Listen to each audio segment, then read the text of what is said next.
From the Library of Congress in Washington, D.C.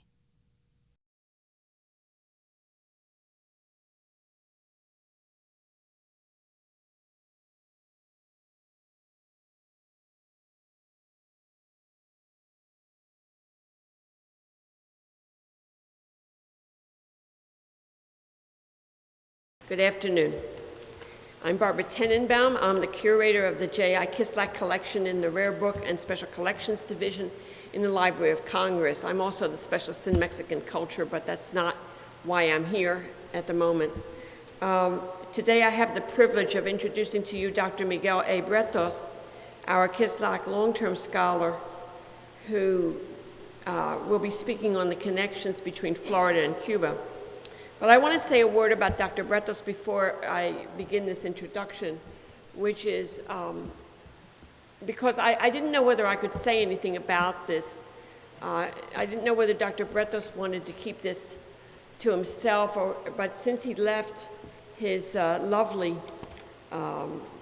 piece, Parkinson's, The Gift of Patience, I will tell you that Dr. Bretos has Parkinson's disease, which fits into a group of illnesses which we call chronic. And most people don't know anything about chronic illnesses. They only know about acute illnesses. Either you die or you get better. Chronic illnesses continue onward, and in general, they get worse, regrettably. And Dr. Bretos is one of those people who has soldiered on with it, despite the fact that it is really an inordinate inconvenience.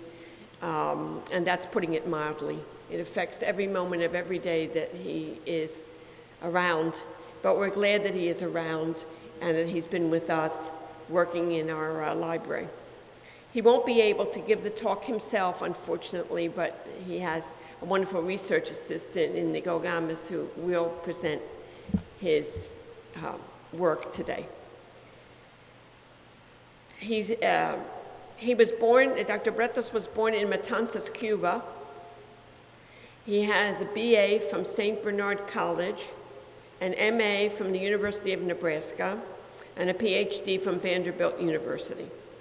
He has taught at Oberlin College, the University of New South Wales in Australia, and became the director of Cuban History and Archives Project at Florida International University in Miami.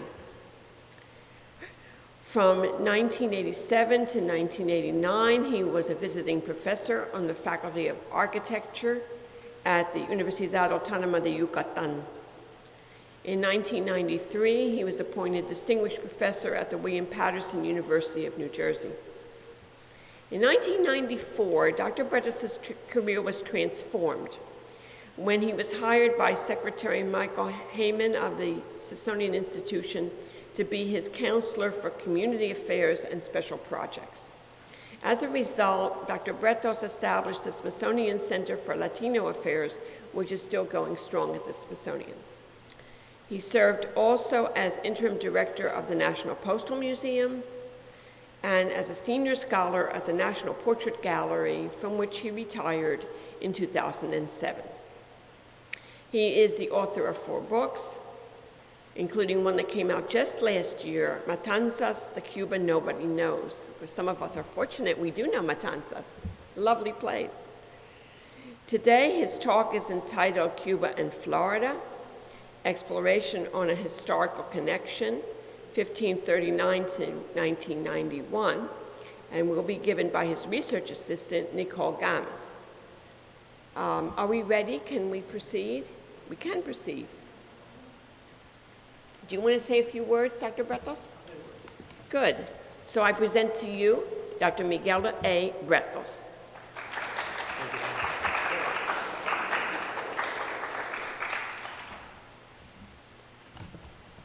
I'd like to make an effort because I find it difficult to speak. Parkinson's does not affect your brain. You can think. But to get your thoughts from here to here is a problem. That's why Nicole is going to be reading my presentation. Besides, Nicole is so much easier on the eye than I am. No question about that. I would like to take a moment to thank the Library of Congress, to thank Carolyn Brown, Mary Lou Ricker, the wonderful people here, Barbara Tenenbaum, who have made this such an enjoyable experience. And with that, I'm going to let Nicole speak what I have to say. At the end, if I can, I'll try to answer some questions. If I know the answers, of course. If it's no guarantee. Thank you.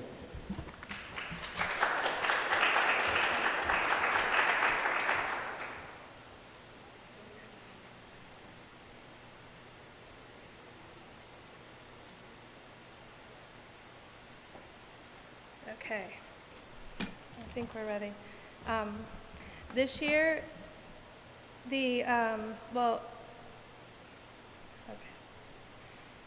clearly all of us owe a profound debt of gratitude to Jay Kislak, whose passion, vision, intelligence, and generosity account for the assembly and gift of his magnificent collection to the city and to the world, Urbi et Orbi. His is also a gift to the future, whose vaguely familiar contours the Maya sought to capture in the prophetic calendar round. Ukaili Katunoab, the count of the Katuns, the 20-year Maya eras. The genius of that magnificent civilization vibrates in the Kislak collection. We can admire it today in the Early Americas exhibit in the Jefferson Building, to which I will refer from time to time.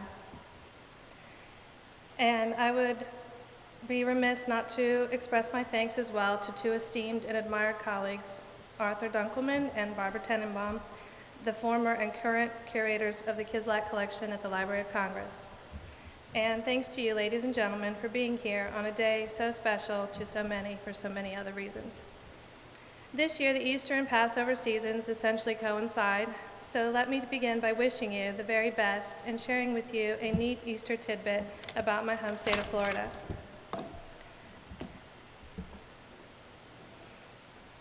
As is well known, the state's name itself means Easter, Cuba-Florida in Spanish.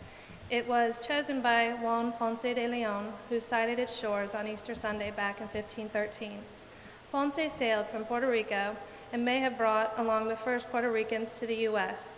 It was common practice for exploring expeditions of that age to take natives from here to there in hopes that they may serve as interpreters, but it seldom worked. Contrary to a commonly held belief, Ponce de Leon was not in pursuit of the fabled Fountain of Youth, although he might have been amused by the old tale. Many in his remote posterity have indeed come to Florida in pursuit of lasting youth, or at least the consolation prize of a deep suntan. But Ponce de Leon had nothing to do with that. It seems like a fitting Easter thought to recall that the first Catholic, the first Protestant, and the first Orthodox services held in what is now the United States took place in Florida. As if to emphasize the state's diversity, those services were held under the Spanish, French, and British flags, respectively. The French flag flew precariously over Florida for a couple of years, the British Union Jack for 20, and the Confederate banner for 4. By contrast, the Spanish flag flew over Florida for almost 300 years, longer, in fact, than the Stars and Stripes. We should not forget, with the obvious exception of Native Americans, those of us speaking the language of Spain arrived here earlier and have stayed longer than anybody else, soon to be half a millennium and counting. Those distinguished religious firsts had a condign secular match under the U.S. flag. Florida sent the first Hispanic to Congress, Josef Marion Hernandez, elected territorial delegate in 1822, and the first Jew to the U.S. Senate, David Levy Yulee, elected when Florida gained statehood in 1845. These may seem like Jeopardy-type factoids, but they are true historical milestones, all the more remarkable given Florida's chronic underdevelopment and scant population until the onset of the 20th century. Hernandez and Yulee ran for the same Senate seat in the 45 election, and Florida would have made history either way, but Yulee won. With his ego punctured, Hernandez retired to Cuba, where he made a living as a sugar planter. You can see an engraved portrait of him in the Early Americas exhibit, although he is not that early. He died in 1857. Florida has always had a deep-seated vocation for diversity, and her history is full of surprises and strange connections to everywhere, but especially to the neighboring island of Cuba. Indeed, one might well think of the Strait of Florida in our day as a saltwater version of the Rio Grande. Instead of wetbacks, we have wet feet and dry feet. The U.S. Immigration Service's bizarre notion that only those seaborne refugees that have reached shore, the dry feet, would be eligible for admission, If you were intercepted out at sea, the wet feet, you were out of luck. Many folks believe the Cuban presence in the Sunshine State dates back to the Castro Revolution. It is understandable, of course, given the impact of post-Castro exiles, especially in the southern part of the state. These days, 1 in every 3 persons in Miami-Dade County is a Cuban American. The combined economic output of the exile community is much larger than the Cuban GDP. And there's Cuban music, of course, and politics too. This being the Library of Congress, it is worth noting the last 2 senators sent by Florida to Washington, Mel Martinez and Marco Rubio, are Cuban Americans. With his colleague from New Jersey, Senator Bob Menendez, Mr. Rubio is one of 2 Cuban Americans serving in the Senate. 5 serve on the House. A Cuban American from Miami, Eliana Ross Leitinen, chairs the House Foreign Relations Committee across the street from here. Most people are not particularly aware that Fulgencio Batista, the dictator whose overthrow opened the way for Castro in January of 1959, was in exile in Florida in the 1940s. He bequeathed his home, his art collection, and an endowment to the city of Daytona Beach. Batista is far more complex a figure than he gets credit for. He had many genuine accomplishments before he ruined both his reputation and his country by his coup d'etat in 1952. Consider that he was the first mixed-race individual to be freely elected president of a majority white, fundamentally racist country in the Americas. This happened in 1940, long before Barack Obama was ever heard of. Batista, by the way, was one of 3 Cubans featured on the cover of Time magazine. Castro was another. Do you know the third? Here's a cue. He lived in Florida. It was Elian Gonzalez, the protagonist of a sensational custody case in the 1990s. By the same token, folks are amused to learn that the order to start the hostilities of the 1895 Cuban War for Independence was sent to the island wrapped inside a Florida cigar. Florida's large exile colonies not only pioneered the state's cigar industry, they also largely funded the war effort. Cigar smoke was truly the incense of Cuban liberty. Yes, Cuba is surrealistic, but then so is Florida. You may be surprised to know the first mass exodus across the Strait of Florida had nothing to do with Castro and did not take place in the early 60s of the 20th century, but in the early 60s of the 18th century. Do you know when the first natives of Cuba, known by name, came to Florida? Try 1538. My project as Kislak Fellow calls for research into the Cuban history of Florida. Back in 1992, I organized an exhibit at the Historical Museum in Miami that addressed the Cuba-Florida connection. Curiously, the modest catalog, though no longer in print, remains the only available work in English dealing with this connection since the 1500s. The Rare Books Division here at the library has a copy. That's an honor for sure, but for someone not yet summoned to the pearly gates, I prefer books in print. I propose to update and expand that work for publication, hopefully not later than 2013, the 500th anniversary of Ponce de Leon's cheerful contribution to U.S. place names. My research has progressed steadily, and I am confident that goal will be met.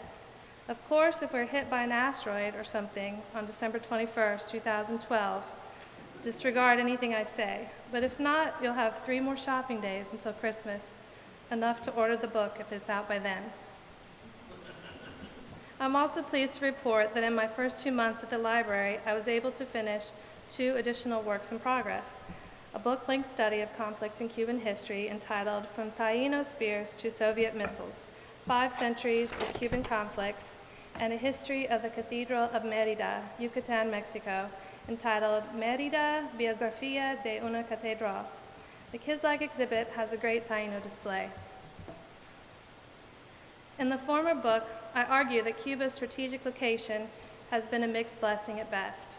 Cuba has always been contested terrain, and battles that decided the fate of empires were fought there, such as the Dutch capture of the fleet of New Spain in 1628, the British conquest of Havana in 1762, the Spanish-American War of 1898, and at least once during the missile crisis of 1962, Cuban events brought the world to the brink of nuclear incineration. Though often quiet, Cuba has been seldom at peace, and conflict, both international and domestic, has been a formative constant in Cuban history. Built between 1562 and 1599, the Mérida Cathedral is strikingly original. Thanks to resources at the library, I have been able to link the cathedral to the work of the Andalusian Renaissance architect Andrés de Vanderbilt in Jaén, Spain. I even found the earliest known, a fanciful portrait of the bishop responsible for its design, the Franciscan Fray Francisco Toral. Surprisingly, it appears in a 1625 German imprint from Ingolstadt, Bavaria. The book has been submitted to the publisher and is forthcoming. This goes to say that the magic of the great collections, such as the Library of Congress, consists not only in finding what one is looking for, but indeed bumping into the deliciously serendipitous and unexpected. But we must get back to Cuba and Florida. The White Rabbit faced a dilemma, so he asked the King of Hearts, "Where do I begin?" "Why," answered the King of Hearts, "begin at the beginning and go on until you get to the end, then stop." Where we start and finish a tale is often a methodological choice. The supreme example of this is another literary character I met many years ago, clever Scheherazade, in 1001 Nights. Every evening she built up her story to the point where her husband the king was interested enough to hear what happened to Aladdin or Sinbad the sailor, yet sleepy enough to call it a day, postponing Scheherazade's execution accordingly. In their book, Cuban Americans, The Legacy of Exile, Lisandro Perez and Guillermo Grenier dramatically begin their telling with the arrival of Father Felix Varela y Morales in New York on December 15, 1823. Perez and Grenier are interested in the Cuban-American phenomenon from a sociological perspective, as a story of exile and immigration, so they do not delay in preliminaries and move at a fast clip to the proper métier, the post-Castro era. Who was Varela anyway? A revered teacher, cleric, abolitionist, and pioneering advocate of Cuban independence, Varela was elected to represent Cuba at the liberal Spanish Cortes in 1820. When King Ferdinand VII restored absolutism, Varela left Spain one step ahead of the police and sought refuge in New York. A winter storm had dumped a lot of snow. Father was warned to step carefully, but he slipped on the ice, greeted New York sidewalks with a thump, and there he was, flat on the ground. His black cassock dusted with white snow. It must have hurt because he was so very thin. As Varela got up, a bit shaken, no doubt, one of his friends made light of the incident. "Whoever falls in New York on the day of his arrival is certain to remain," he said. Varela did remain. In fact, he played a key role in the history of Catholic New York during the first half of the 19th century. Without ever forgetting Cuba, he was in exile with a capital E. Varela became a dedicated pastor to the immigrants beginning to arrive in droves from Europe, ministered to them from his Church of the Transfiguration, which still stands in the center of Chinatown, pioneered U.S. Spanish language journalism, and wrote extensively. At one point, he was proposed for auxiliary bishop of New York, but his candidacy was vetoed by the Spanish government. No, he would not have been the first Cuban or Hispanic proprietary bishop in the U.S. That honor belongs to a fellow habanero, Luis Maria Ignacio de Penover y Cardenas, who became bishop of the new Diocese of Louisiana in the Floridas in 1795, barely 5 years after John Carroll was elected to Baltimore. Father Felix Varela was born a habanero, but grew up a Floridano. When he was a small child, his family moved to St. Augustine, where his grandfather served for a while as governor of the Spanish colony of East Florida. When old age and infirmity caught up with him, Father Varela did what many fellow Cuban Americans have done since. He headed to his childhood home in search of roots and warmth. He died at St. Augustine on February 27, 1853. His ashes, quite appropriately, repose at the Great Hall of the University of Havana. It is worth noting that he died within days of the birth of José Martí, the apostle of Cuban independence, born on January 28, 1853, whose own connection to Florida was of great significance. Varela is a candidate for canonization in the Roman Catholic Church. Already invoked as the de facto patron of Cuban political exiles, I propose, upon canonization, another key Florida constituency be added to his portfolio, the snowbirds. Political exile, as distinct from economic migration, however difficult it may be to tell them apart, has been a constant in Cuban history from Varela's day to ours. A prominent contemporary of Varela who tasted exile in the U.S., though briefly, was Cuba's foremost romantic poet, José María Heredia, author of a famous ode to Niagara Falls. Towards the middle of the 19th century came the annexationists, those who would just as well attach Cuba to the rising power to the north, who viewed Spanish as hopelessly decrepit and hoped that annexation would best guarantee the preservation of slavery in Cuba.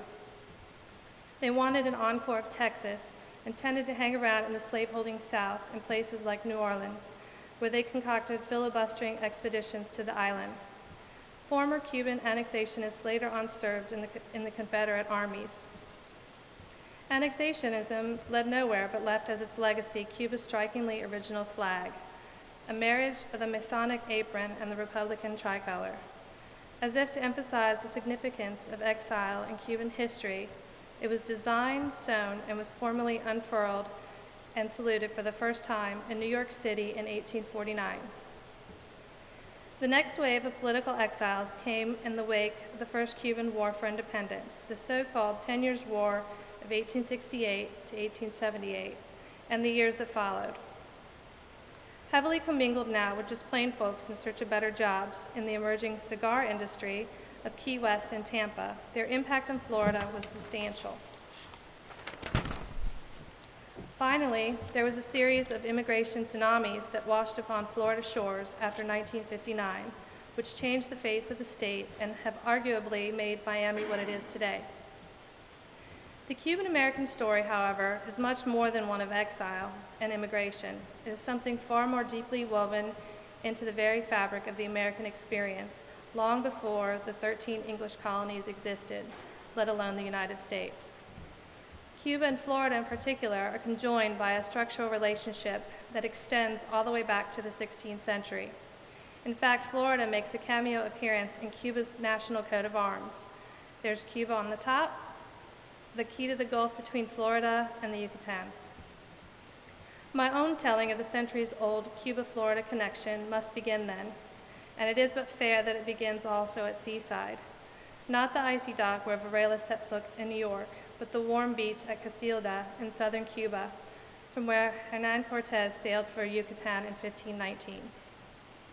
Cortés's epic history of the conquest of Mexico has been told many times, seldom as dramatically as in the wonderful series of 17th century paintings you could admire in the Early Americas exhibit.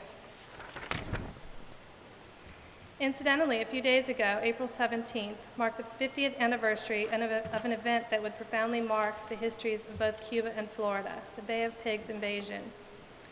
As originally planned, the invasion was going to take place precisely at Casilda, a sugar port a few miles from the important inland town of Trinidad. On the map, the Bay of Pigs is next to the small splotch of blue in the middle of the map. Casilda and Trinidad are under the westernmost cloud formation along the southern shore. It made sense. Trinidad is located at the bottom of a valley adjacent to the Escambray Mountains, where entrenched anti-Castro guerrillas operated. President Kennedy's last-minute landing site changed to the Bay of Pigs, a desolate place adjacent to a swamp, doomed any chances of success. The Bay of Pigs fiasco was consequential.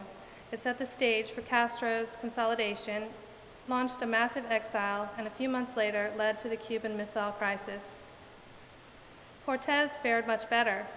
The future conquistador of Mexico was subject to Diego Velázquez, the chief Spanish authority in Cuba, but he sneaked away, set up his own operation, and improbably conquered a native empire. Nothing succeeds like success. Cortez understood that, but he had a lot to explain, and timing was of the essence. So he entrusted the delivery of his first report to King Charles V to the legendary pilot Anton de Alaminos. It was one of the best decisions he ever made. With Cortez's first Carta de Relación in his pouch and Montezuma's crown in his hold, Alaminos had no room for failure. He had to stay clear of Cuba, lest he be intercepted, and he might as well stay clear also of the perilous old Bahama Channel. So he tried a new, and until then, hypothetical route. He sailed up Florida's east coast and essentially discovered one of the most consequential geographic features on the Earth, the Gulf Stream. Havana, after being resettled from the southern coast of the island to its present site in 1519, would be catapulted to prominence as the Gibraltar of the new waterway, the meeting point of the Spanish transatlantic fleets. One look at the map reveals why Florida had to be brought under Spanish control as soon as possible. Ponce de Leon tried in 1521, led another expedition from his base in Puerto Rico, and lost his life. In 1526, Pamphilo de Narvaez gave it a go. He sailed from Santo Domingo, ran into a hurricane, and was shipwrecked off the Florida Panhandle. His expedition was made memorable by the narrative of Alvar Núñez Cabeza de Vaca, a classic of travel and exploration. The same year, 1526, Lucas Vázquez de Ayllón sailed from Santo Domingo and settled San Miguel de Guadalupe in what is now South Carolina. The colony failed to take root. The supply lines from Hispaniola were outstretched too far. The lesson learned was that the most suitable base for the conquest of Florida was not San Juan or Santo Domingo, but nearby Havana. So in 1537, Hernando de Soto, a veteran of the conquest of Peru, was granted a franchise to conquer La Florida. De Soto set out from Spain in April of 1538 with a flotilla of 10 vessels, some 800 men at arms, his wife, Isabel de Bobadilla, and 2 job descriptions as Adelantado de la Florida and Governor of Cuba. What happened to him is well known. He landed on Florida's west coast, followed State Route 27 to what is today Tallahassee, camped there for the winter, and marched on and on and on, all the way to the Mississippi. He died in what is now Arkansas in 1542, and 400 years later, he's still on the road. De Soto's expedition to Florida and his governorship marked Havana's coming of age as Cuba's capital, in part because of its importance as a base for the conquest of La Florida, but location was not everything. Cuba had emerged by then as a major supply depot. De Soto took along 237 horses, 3,000 loads of Cuban cassava bread, and large herds of pigs on the hoof. The first non-porcine Cubans, whose name we know, also came along.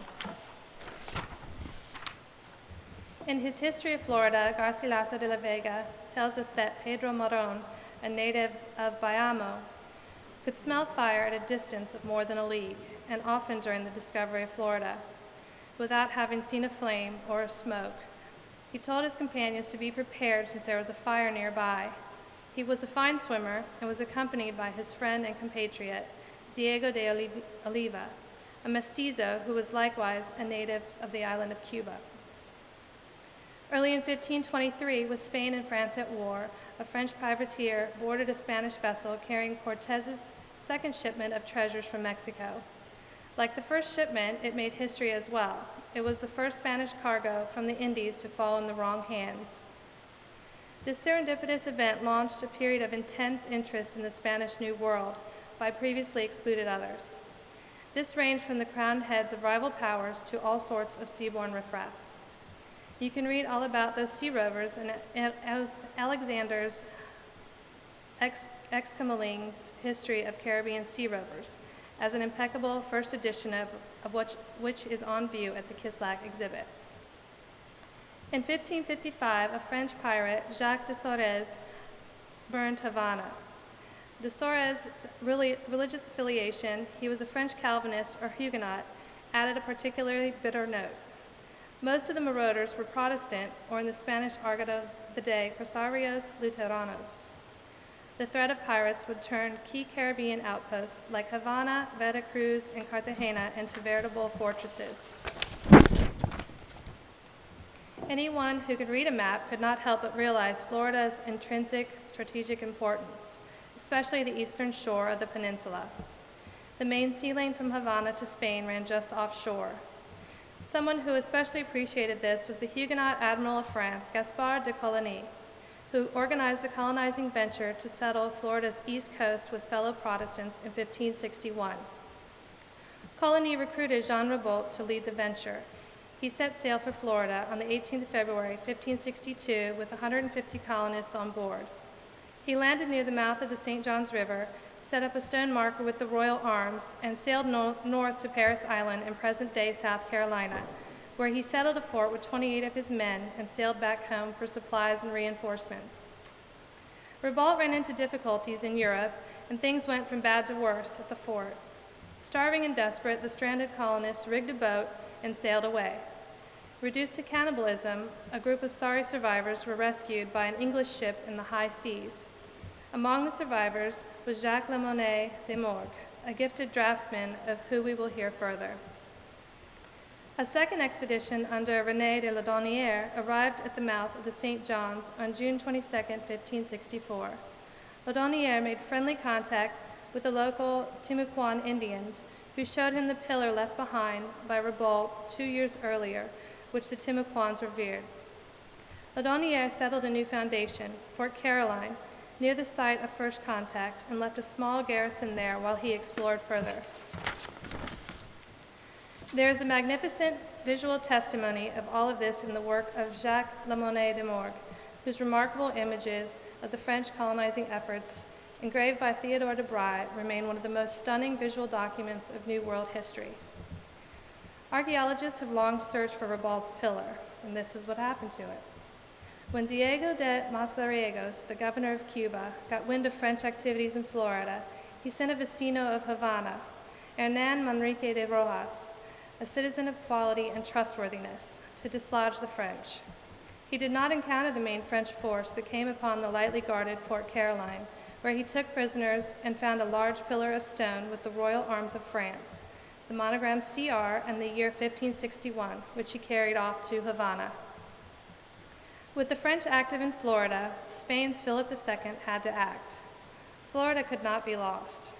He found the right person to secure Florida for Spain in Pedro Menéndez de Avilés, an aristocrat from Asturias and an experienced seaman. Avilés had pioneered the Spanish Havana to Seville system of transatlantic fleets and actually commanded 3 of the yearly convoys. Philip honored Menéndez with his favor. The trusted mariner had commanded the vessel that took the then Prince to England at the time of his marriage to Queen Mary I. It is often forgotten in the hoopla that surrounds the British monarchy and royal marriages today that the fame surrounding Philip II of Armada was as consort king of England between 1554 and 1558. Therefore, the treatment of majesty came to him first as King of England, not Spain. He did not succeed to his Spanish inheritance until 1556. In 1565, Menéndez de Avilés set out from Spain with almost 1,000 men and a dozen ships bound for Havana. Like De Soto before him, he had a dual appointment as governor of Cuba, which was to serve as his base, and adelantado of Florida. His orders were clear: to dislodge the French, but give no quarter and show no mercy, and he fulfilled them ferociously. Menéndez set sail for Florida in August. On the 28th, the feast day of St. Augustine, he established a fort destined to become America's oldest city. A few weeks later, he attacked Fort Caroline, wasted all heretics there, and for good measure dispatched the survivors of a French shipwreck at a site known since then as Matanzas Inlet. The map is Baptista Boasio's rendering of St. Augustine at the time of Francis Drake's assault in 1595. St. Augustine has remained a living city to this day. Its parish books hold a unique distinction. They are the oldest public records in what is now the United States. The first page of the Register of Baptisms and Burials has this fascinating entry. On June 25, 1594, I, Diego Escobar de Zambrana, parish priest by authority of the Bishop of Cuba, and because of its nearness, baptized and anointed a girl, Maria, the legitimate daughter of Juan Jimenez de la Cueva and his wife, Maria Melendez. Remember Virginia Dare? She is said to have been born on August 18, 1587, in the so-called lost colony of Roanoke. The evidence is tenuous, but the little darling is well established as America's first child. Isn't it time we gave little Maria some credit? She's got the papers, could get a passport where little Virginia would face some difficulty. At the very least, she should have her own postage stamp in 2013. Little Virginia has got one, it's only fair. What was to be the first of a chain of Franciscan missions was established at Nombre de Dios, near St. Augustine, around 1587. At their heyday, when Cuba's bishop, Gabriel Diaz Vara y Calderon, who had jurisdiction over Florida, visited them in 1674 and 75. They extended all the way into South Carolina and well into Georgia and the Florida Panhandle. The mission chain was destroyed in a series of English incursions from what is now Georgia around 1704. Little was left standing for the Florida missions, unlike those in Texas, California, and New Mexico, since they were built of perishable material, not stone or adobe. A great deal of archaeological research has gone into the Florida missions. The head mission, San Luis de Apalache, has been rebuilt on the basis of archaeological and historical evidence, a spectacular achievement in many ways. The Florida founded by Menendez de Aviles lasted 200 years. Charlton Thibault, the eminent Florida historian, once called colonial Florida a military outpost of Havana. In this, he was not far off the mark.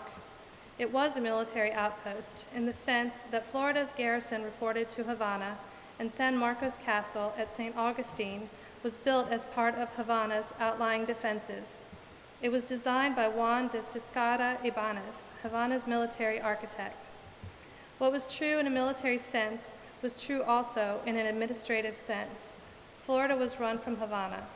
In fact, several colonial governors of Florida were either Cuban-born or deeply connected with Cuba's colonial elite, like Felix Varela's grandfather. The death knell for that pioneering Hispanic Florida sounded in the summer of 1762, when the British showed up before Havana in their tall ships under their supreme command of George Capel, the 3rd Earl of Albemarle.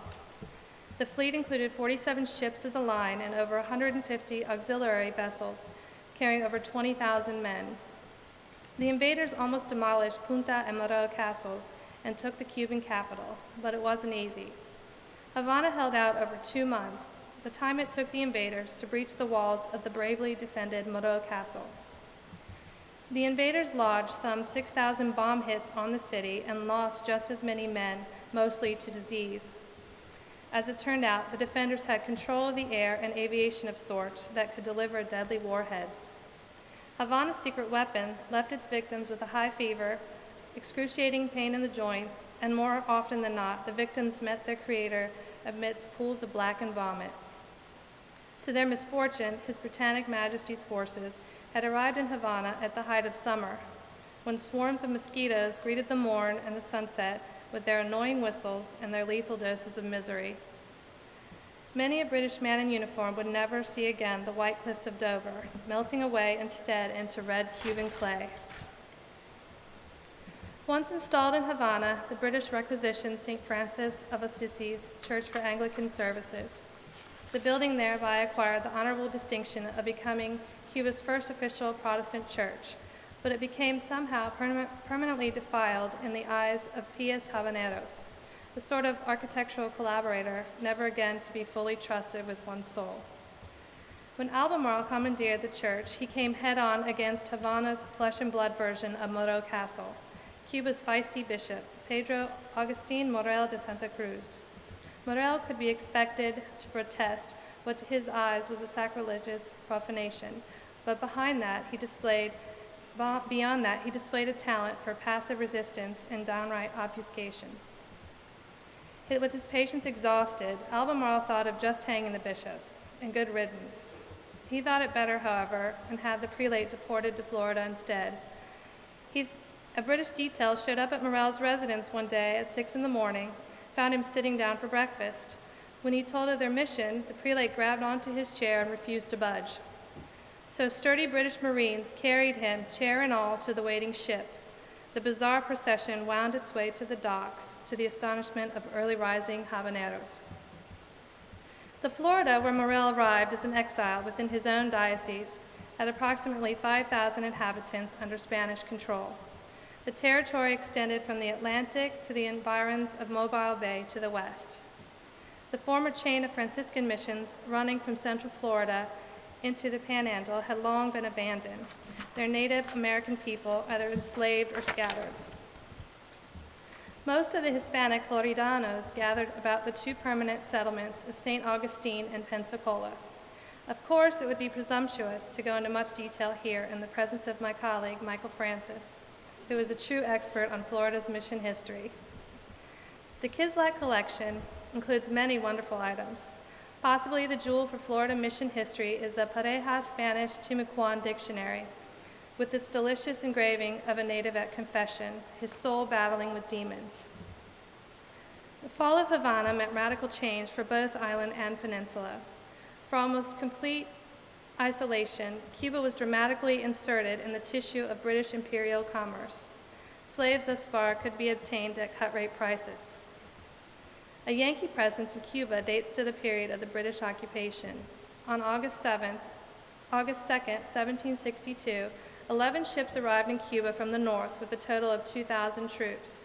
Among the Americans was a captain from Virginia named George Washington, of whom a great deal more would be heard in years to come.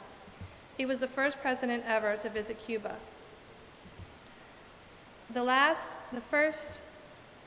Among the treasures of the Kislak collection is a diary he wrote on the blank pages of a farmer's almanac that very year of 1762. The first and last president to visit Cuba while in office was Calvin Coolidge in 1928. This visit left a small trace on the monumental fabric of Washington, D.C. An urn made with the shaft of one of the columns of the main monument, knocked down by the 1926 hurricane, and given to President Coolidge by Cuban President Gerardo Machado. It currently resides in East Potomac Park. The Treaty of Paris of 1763 redrew the map of North America. The French were the big losers. They lost Quebec to the British and ceded Louisiana to Spain. For all the loss of blood and treasure, London assumed an almost flippant attitude, returning Havana to Spain in exchange for Florida. Why? Because to the British West Indian planters, Cuba as a permanent British possession was an unwelcome prospect, while the North American colonists were satisfied with the collapse of French Quebec and its Indian allies. Acquiring Cuba had never been part of their agenda. Spain's recovery of Havana a year after its loss opened yet another chapter in the history of the city's fortifications. Charles III of Spain was determined never to suffer the humiliation of losing Havana again. His plan was twofold: A, to militarize the island, and B, to make Havana impregnable. As a preemptive measure, he also decreed the evacuation of the entire Florida population to Cuba. In the course of a few months, over 4,000 men, women, and children were transported to the island and settled near Matanzas City, in a town appropriately called San Agustin de la Nueva Florida. Ironically, the first massive influx of refugees across the Strait of Florida was southbound instead of the other way around. An object that left Florida at this time did not settle in Cuba, but traveled instead to Campeche, where 30 Florida Spanish families were removed instead. Around 1600, the devotion to Our Lady of Childbirth, Nuestra Señora de la Leche y Buen Parto, was instituted at St. Augustine and an image brought from Spain. However, it was destroyed by the English in 1704. Then a second image was brought in, which found its way to Cuba in 1763 and was lost again. In 1760, an artist made this lovely rendition of the second image, to which it was touched. It bears an indulgence granted by Bishop Morel de Santa Cruz as Bishop of Cuba. It is consequently the oldest known representation of the devotion to the Virgin Mary in what is now the U.S. It has survived at the Cathedral of Campeche in its current home. The militarization of Cuba paid off in ways unexpected. Conceived as a defensive scheme in 1763, Fortress Cuba became an offensive base in the not-too-distant future. When Great Britain, victorious in 1763, faced the loss of her American empire in 1776, Charles III was eager to get even. And he did, in ways that are increasingly being recognized. Spanish financial and diplomatic support was essential to the American patriot effort. Cuba was the base for Bernardo de Galvez's Gulf campaigns of 1780 and 81, which cost Great Britain control of Pensacola and West Florida, and to the extent that they drew important British energies from the Atlantic theater, quite possibly victory at Yorktown as well. During their occupation of Florida, the British divided the colony into two jurisdictions, East Florida with its administrative center at St. Augustine, and West Florida with its administrative center at Pensacola. This was a paper exercise, of course, because Florida by then was virtually depopulated. Indeed, the first priority of the British administration was to rebuild a manageable population base for their new acquisition. Andrew Turnbull, a private entrepreneur, was given a franchise to colonize, and he recruited some rather exotic components, including Menorcans and island Greeks. British possession of Florida proved to be short-lived. It ended with Britain's defeat at the American Revolutionary War and the retrocession of Florida to Spain in 1783. The second Spanish Florida, the Florida where Felix Varela grew up, would be short-lived as well.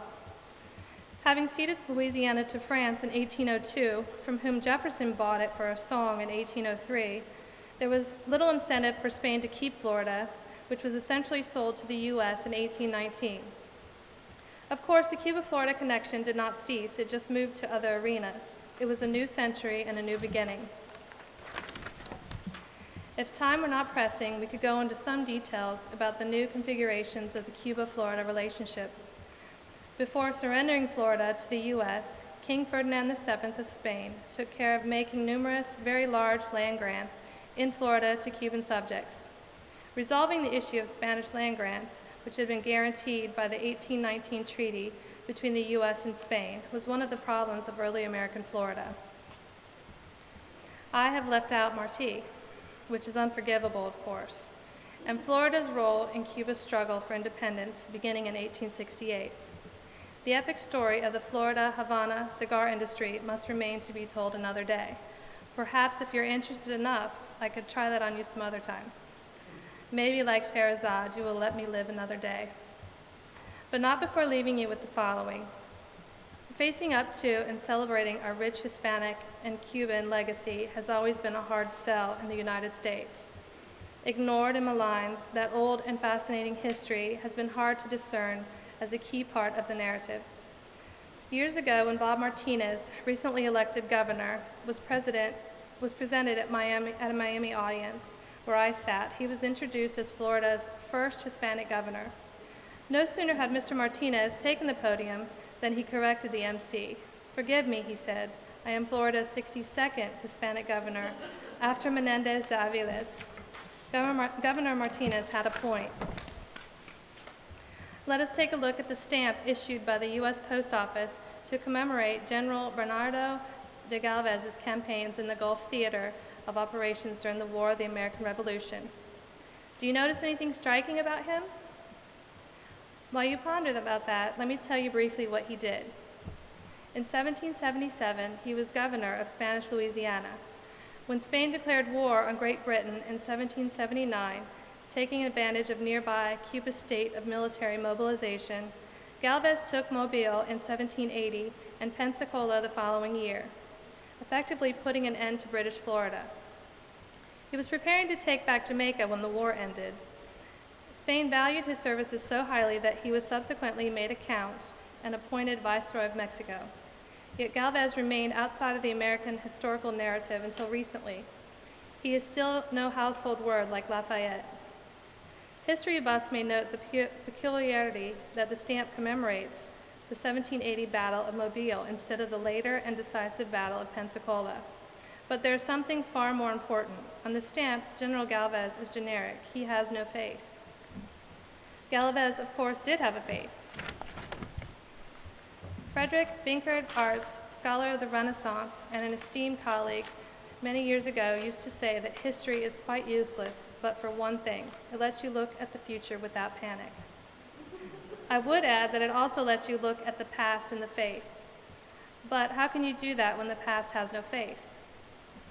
Until recently, the Hispanic history of the U.S. was systematically neglected, or worse, misrepresented, but it is impossible to ignore it, like the case of good old Tallahassee, Florida's state capital. I first visited Tallahassee one frosty early morning of January 1962. The bus from Tampa followed the same route that DeSoto had followed, a native trail since paved and known now as U.S. Route 27. The road led to the front of the state capitol. The bus depot was a few blocks away. I found Tallahassee's Old South atmosphere rather cold and strange. Maybe it was the still very much alive presence of Jim Crow, with the segregated waiting rooms, toilets, and water fountains. I got the wrong vibes about the place and frankly disliked it at first sight. Perhaps at a very deep level, I read the message, or at least part of the message that Tallahassee itself intended. Purposely settled as far as possible from both St. Augustine and Pensacola, the new American city was ready to bury and forget its Hispanic heritage. Then in 1987, in a spectacular discovery, the remains of DeSoto's winter camp were found scarcely 2 blocks away from Route 27 and about a mile away from the Capitol. The discovery was a double play that also revealed the site of Anheca, the capital of the Appalachian Kingdom, where DeSoto was known to have wintered in 1538. What revealed the site's identity was the presence of pig's bones, those very pigs DeSoto had brought from Cuba on the hoof way back when. Forgive me, but I cannot resist this. Do you realize that the fare at America's first Thanksgiving, not to mention America's first Christmas, was not New England turkey, but Cuban pork? There was more to come. Shortly thereafter, archaeologists identified the site of San Luis de Avalache, the queen of the Florida missions. It was found 2.5 miles west of the Capitol, roughly off the crossing of Tennessee and Ocala Avenues in Tallahassee. Painstakingly reconstructed, the mission is one of Florida's star attractions. Tallahassee in the old Appalachian language means meeting place. That was not the impression Tallahassee left that cold winter morning of 1962, but now it's different. For me, as a Hispanic Floridian, Tallahassee is no longer a place that belongs to somebody else.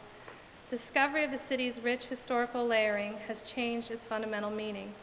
Florida's capital is now a palimpsest that contains my story as well as those of many others, a narrative that can be read in many languages. There is no end to the Cuba-Florida story, but the next chapter will be by far the most exciting. The relocation of roughly 1/10 of Cuba's population to the nearby familiar peninsula of Florida virtually guarantees it.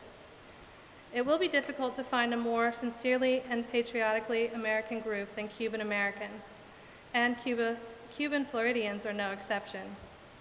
And yet, the sorrows of the land of our origins still tug at our hearts. Like Father Varela, like the Jews by the rivers of Babylon, a part of us remains exiled with a capital E. There's a story going around in Havana that Fidel Castro has at long last passed away. That may seem still way off, as he looked great on the New York Times front page yesterday. But keep in mind another approaching half millennium, the added ages of the handful of Cuba's top gerontocrats. Anyway, Jose Machado Ventura, Cuba's new number 2, comes out of the room with the news. He sees now President Raul Castro. Raul, says Machado Ventura, Fidel is dead. I know, answers Raul, but who's going to tell him? That is easy, President Castro. The Cuban people will, and this much is certain. History will not absolve him or you. Thank you. This has been a presentation of the Library of Congress. Visit us at loc.gov.